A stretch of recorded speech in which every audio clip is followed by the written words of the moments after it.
Let's start with something that might surprise you. In 1925, the English Football League averaged 2.58 goals per game.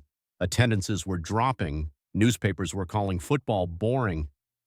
One journalist described a typical match as 90 minutes of the eternal whistle. And serious voices, people who had watched the sport for decades, were saying publicly that football was broken beyond repair. The villain of the story was a rule, one single rule. A rule that was supposed to make the game fairer and more interesting, and instead had been twisted by one man's genius into something so suffocating that it threatened to kill the sport entirely. That rule is the offside rule, and its history, from the pub where it was invented in 1863 to the frozen pitches of the 1920s, to the artificial intelligence systems deciding millimeter-level calls at the 2026 World Cup, is the story of football itself. A 160-year argument about the most debated rule in the most popular sport on earth. By the end of this video, you'll understand exactly what offside is, why it exists, and why every single version of it has been wrong enough to need fixing again and again and again. If you're new to football, and if you're watching from America in 2026, there's a good chance you are. The offside rule is the first thing that confuses people, so let's fix that right now. Think about basketball. Imagine if you could just stand under your opponent's basket the entire game, waiting for a teammate to throw a long pass so you could score without any effort. No defense, no skill, just camping under the net. It would be unfair, and more importantly, it would be completely boring to watch. Football without offside works the same way. Without it, attackers would just park themselves in front of the opponent's goal all game, waiting for a long ball. The defending team couldn't hold a line. There would be no tactics, no pressing, no beautiful through balls timed to perfection, just chaos. The offside rule was designed to prevent exactly that. The idea is simple. At the moment the ball is played to you, you need at least two defenders between you and the goal, one of them usually being the goalkeeper. If there aren't two defenders, you're offside. The pass is dead. The attack is over. Simple concept. Endlessly complicated in practice. Now, here's the thing. This rule did not emerge from a moment of genius. It was argued over, broken, fixed, broken again, and has been the subject of genuine intellectual and technological warfare for over 150 years. The version you'll see at the 2026 World Cup would be completely unrecognizable to the men who invented it. And even the current version, with all its cameras and sensors and artificial intelligence, still makes people furious on a weekly basis. To understand why, we need to go back to where it started. It's November 1863, London. A pub called the Freemasons' Tavern. 11 football clubs and schools have gathered to do something that had never been done before, write down a universal set of rules for the game. Up until this point, every school and every club played by its own version of football. Some allowed handling the ball, some allowed kicking opponents below the knee. Genuinely, that was a rule in some versions. It was a mess. The man in charge of writing the new laws was a solicitor named Ebenezer Cobb Morley. And among the 14 laws he helped produce that day, one stood out as particularly controversial: the offside rule. The 1863 version was brutal. A player was offside if they were in front of the ball at the moment a teammate kicked it. Not in front of the goal, in front of the ball. That meant forward passing was essentially banned. To receive a pass, you had to be level with or behind the player kicking it. Football in 1863 was basically players dribbling forward all the time, with almost no passing at all. This lasted exactly 3 years. By 1866, the rule was softened. A forward pass was now legal as long as the receiver had at least 3 opponents between themselves and the goal line. This was a huge change. It opened up the game, allowed for actual passing combinations, and made football look more like what we recognize today. For the next 60 years, this 3 defenders version of the rule held. And for a while it worked. Teams developed tactics around it. The game grew in popularity. Football spread across Europe, South America, and beyond. But then one man figured out how to break it completely. His name was Bill McCracken. He was a fullback from Belfast, Northern Ireland, who joined Newcastle United in 1904. And he was, depending on your perspective, either the most brilliant tactical mind in football history or the most hated man in the sport. McCracken noticed something about the three-defender offside rule that other players had not fully exploited. Since attackers needed three opponents between them and the goal, a defender could control the entire flow of an attack simply by stepping forward at the right moment, pushing the attacker into an offside position before the ball arrived. This sounds simple. In practice, it was a weapon of mass destruction. McCracken, working in coordination with his defensive partners at Newcastle, perfected this tactic to a degree that made their opponents want to riot, literally.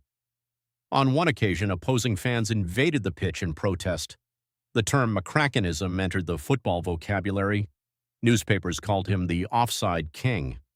One evening paper described his tactic as a trap that caught forwards like flies in a spider's web.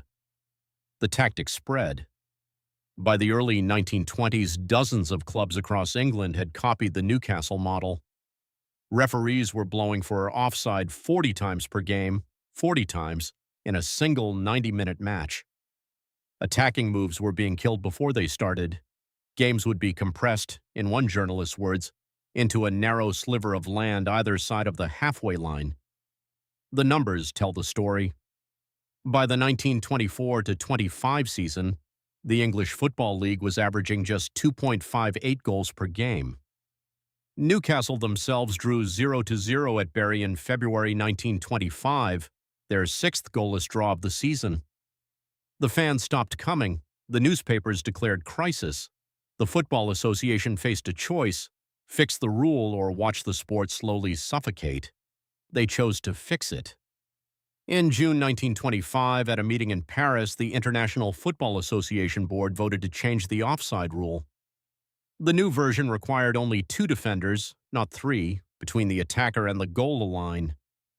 It sounds like a small adjustment. It was not. The effect was immediate and dramatic. On the first day of the 1925-26 season under the new rule, Aston Villa beat Burnley 10-0. Across the entire league, goals went from 4,700 to 6,373 in a single season. The average jumped from 2.58 goals per game to 3.69. Strikers who had never scored 30 goals in a season were now hitting 40, 50, even 60. Dixie Dean, playing for Everton, scored 60 league goals in the 1927-28 season. 60. That record has never been broken, and almost certainly never will be. McCracken himself had retired in 1923, just before the rule change, never getting to face the world he had helped create. He went on to manage Hull City, where, in a beautiful irony, he adapted so well to the new rule that Hull became the only team among 92 clubs not to concede a goal in their first 5 matches of the new season. The man broke football. Then he figured out how to play under the fixed version better than anyone else. Here's what's remarkable about the offside rule. Every time football thinks it has solved the problem, defenders find a new way to exploit it. After the 1925 change, teams didn't give up on defensive organization. They just had to get smarter. The WM formation emerged in England, where the center half, previously a creative midfielder, was pulled back to become a third central defender, marking the opposing center forward.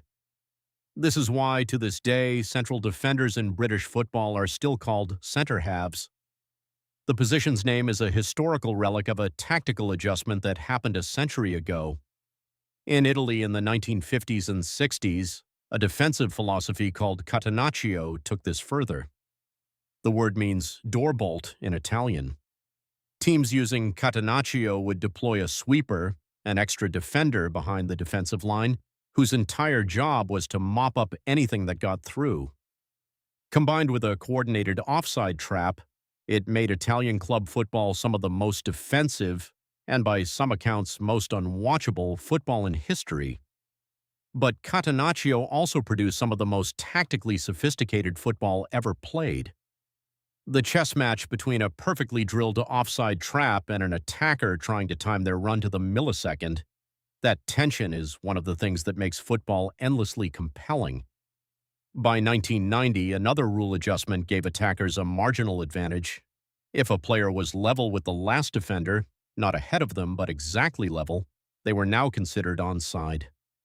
Before 1990, level was still offside. It seems tiny. It changed the geometry of the game. And then came VAR. The Video Assistant Referee, VAR, was introduced at the 2018 World Cup in Russia. The idea was logical. Football's most consequential decisions should be reviewed by video evidence so human error is eliminated. For offside in particular, where a player might be a centimeter too far forward, technology should be able to give us a definitive answer. What actually happened was that VAR became one of the most controversial developments in football history. The problem was process. Under early VAR, when an offside call needed reviewing, the match stopped.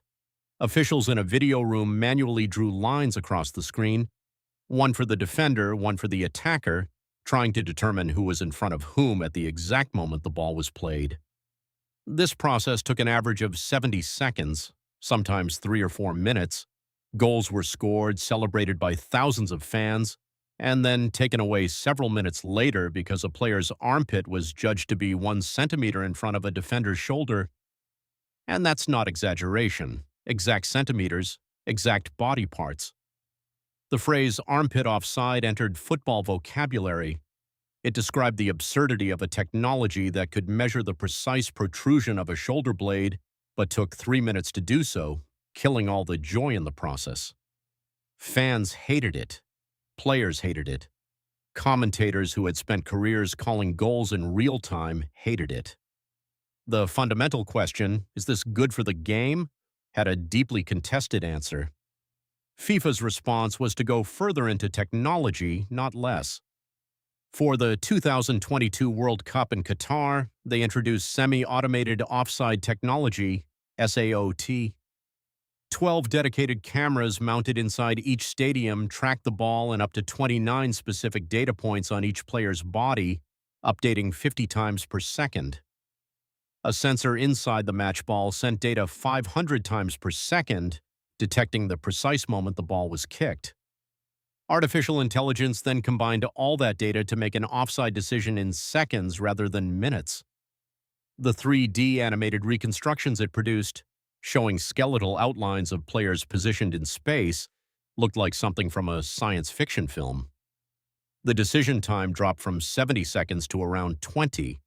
For the 2026 World Cup, the system has been refined further still.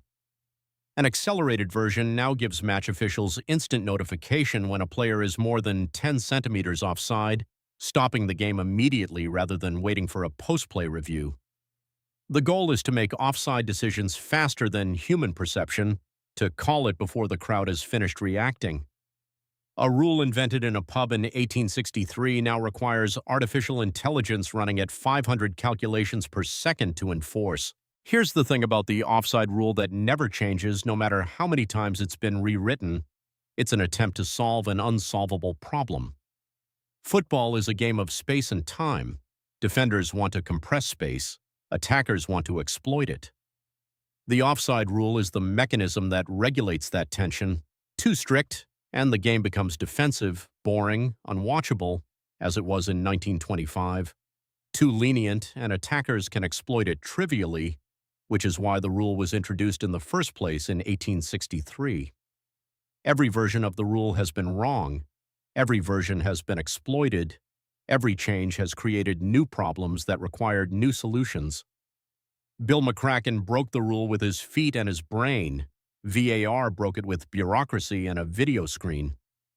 The AI system breaks it, some would say, by being more accurate than the sport was designed to tolerate.